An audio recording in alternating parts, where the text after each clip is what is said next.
I am watching a video about classical femininity, and it's a person who is analyzing last podcast by Meghan Markle and speaking about it and why people are not buying into it.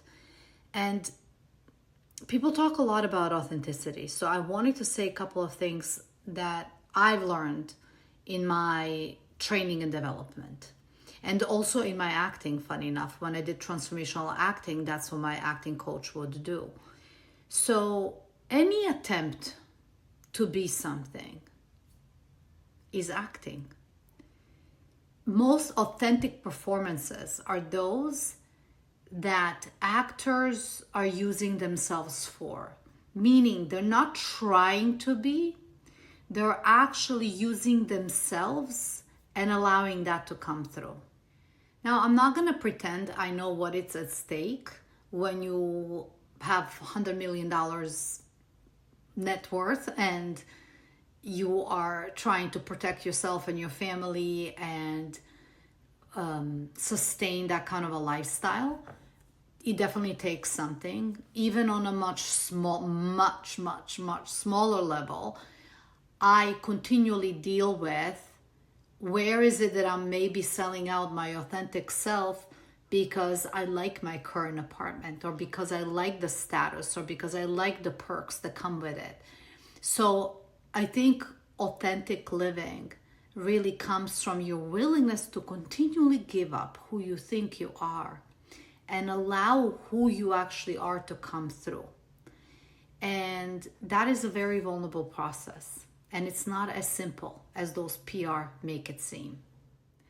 Not wearing makeup, saying whatever comes to your mind, that's not authentic. That is a reaction. That is in order to, not wearing makeup, in order to present yourself as more real. Saying whatever comes to your mind, that's not authentic.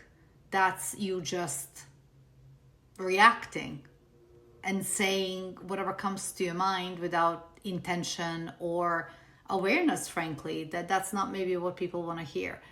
So we still live in a world where old paradigm of advertising and PR moves and all of that has a big hold, but a lot of people are seeing through it, and we haven't figured out a new way to be. Some people are trying different things. They're turning camera on and just speaking to it, and you catch glimpses of authenticity in that, but overall that's not authentic. According to my training, to be authentic is actually to be authentic about where you're inauthentic. So said differently, you can't get to authenticity by trying to be authentic, by acting authentic. You acknowledge places where you're inauthentic, because when you can acknowledge when you're inauthentic, that allows authenticity to come through. So people are inauthentic because they're trying to present themselves in the light that is other than who they really are. By being willing to call out, they're trying to present themselves as who they're not. They're actually being authentic.